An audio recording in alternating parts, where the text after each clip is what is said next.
Education portal 3.0 में आज हम बच्चों के प्रोफाइल अपडेशन से संबंधित एक महत्वपूर्ण जानकारी साझा करेंगे।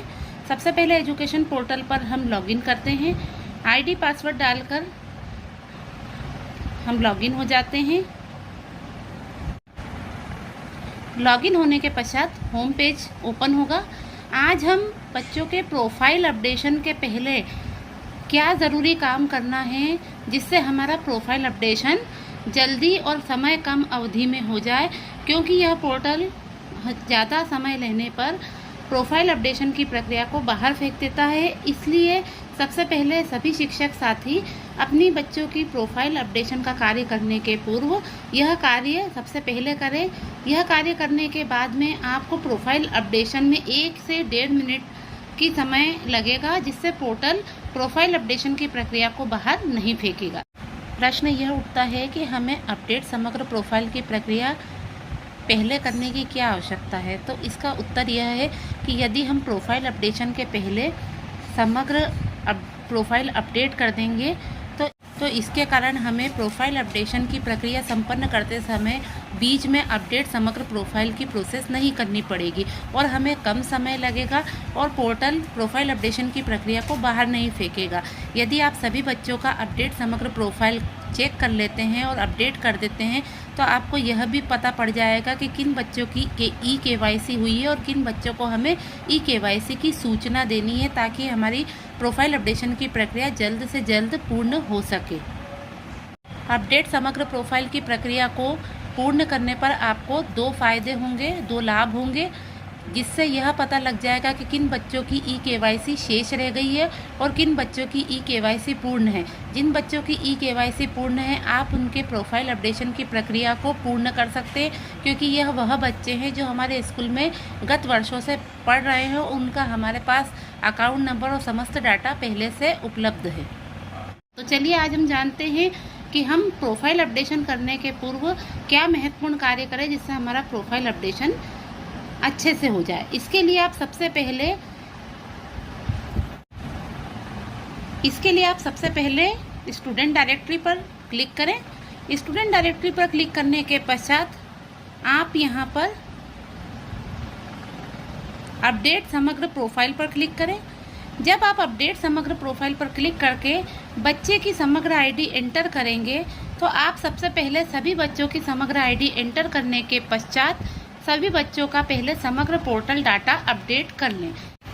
सभी बच्चों की समग्र आईडी यहां पर चेक करके अपडेट स्टूडेंट समग्र प्रोफाइल अपडेशन प्रक्रिया करने के पश्चात आपको प्रोफाइल अपडेशन के बीच में इस प्रक्रिया में अपडेट समग्र प्रोफाइल की प्रक्रिया को नहीं करना पड़ेगा। यदि आप सभी बच्चों की सबसे पहले समग्र आईडी चेक कर ले और अपडेट समग्र प्रोफाइल कर ले तो आपकी प्रोफाइल अपडेशन की प्रक्रिया 1 मिनट से 1.5 मिनट के बीच में संपन्न हो जाएगी। चलिए आज हम 2 से 3 बच्चों के उदाहरण से ये चेक करते हैं कि हम कैसे सभी बच्चों के स्टूडेंट समग्र प्रोफाइल को अपडेट कर ले, जिससे हमारी प्रोफाइल अपडेशन की प्रक्रिया पूर्ण हो जाए। यहाँ पर हमने एक बच्चे की समग्र आईडी फिल कर दी है। अब हम सर्च बटन पर क्लिक करते हैं। यहाँ हम सर्च बटन पर क्लिक करते हैं तो हमें यहाँ पर एक डाटा शो होता है। डाटा शो होने पर आप देखेंगे कि आप यहाँ पर इसे अपडेट बटन पर क्लिक कर लीजिए। अपडेट बटन पर क्लिक करने के पश्चात एक मैसेज आएगा, रिकॉर्ड अपडेट सक्सेसफुली।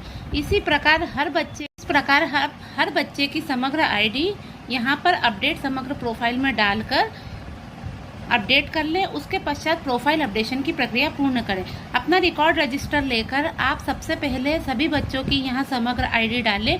इससे आपको यह सूचना भी मिल जाएगी कि किन बच्चों की ई-केवाईसी नहीं हुई है।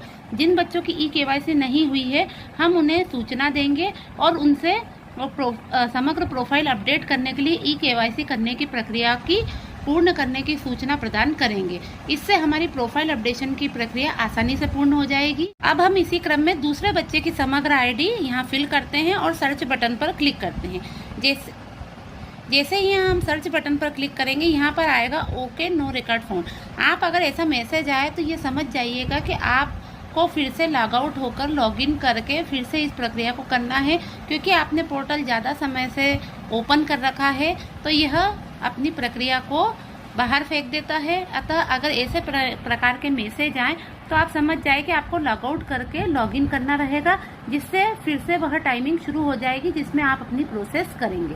चलिए अब हम इसी जो बच्चे का नो रिकॉर्ड फाउंड आया था, मैंने फिर से उसके समग्र आईडी फिल करी, लॉग आउट करके लॉगिन करा और समग्र आईडी फिल करके मैंने फिर उसी प्रोसेस से सर्च बटन पर क्लिक कर रही हूँ। सर्च बटन पर क्लिक करने के पश्चात अब देखिए नीचे आपको रिकॉर्ड दिखने लग जाएगा। अब नो रिकॉर्ड फाउंड का मैसेज नहीं आया है। ज़्यादा टाइमिंग होने की वजह से पोर्टल प्रोसेस नहीं करता है, तो आप लॉग आउट होकर लॉगिन कर लीजिए। अब हम यहाँ देखते हैं कि हम इसे जब अपडेट करते हैं तो यहाँ पर एक रिकॉर्ड आता है, एक मैसेज आता है कि यह बच्चे की eKYC कंप्लीटेड नहीं है। तो हम इस बच्चे को यह सूचना देंगे और ऐसे अन्य बच्चे जिन्हें हम यहाँ अपडेट समग्र प्रोफाइल पर जब सभी बच्चों का डाटा अपडेट करेंगे। प्रोफाइल अपडेशन के लिए यह अनिवार्य प्रक्रिया है कि आप पहले सभी बच्चों का डाटा समग्र प्रोफाइल पर जाकर अपडेट कर लीजिए। इस ऑप्शन से आप पहले सभी बच्चों का डाटा अपडेट कर ले, अपडेट समग्र प्रोफाइल से। उसके पश्चात प्रोफाइल अपडेशन की प्रक्रिया को जब आप पूर्ण करेंगे तो आपको कम समय लगेगा और पोर्टल किसी भी प्रक्रिया को बाहर नहीं फेंकेगा। ये सभी बच्चों के रिकॉर्ड रजिस्टर से आप पहले चेक कर लें, उन बच्चों को सूचित कर दें ताकि वह बच्चे अपनी eKYC करा सके और हमारी प्रोफाइल अपडेशन की प्रक्रिया पूर्ण हो सके। और हमारी प्रक्रिया पूर्ण तभी होगी जब हम कम समय में प्रोफाइल अपडेशन या मैपिंग को संपन्न करेंगे। जानकारी अगर अच्छी लगी हो तो लाइक एंड कमेंट ज़रूर करिएगा और चैनल पर बने रहने और नए अपडेट्स के लिए सब्सक्राइब ज़रूर करिएगा। धन्यवाद।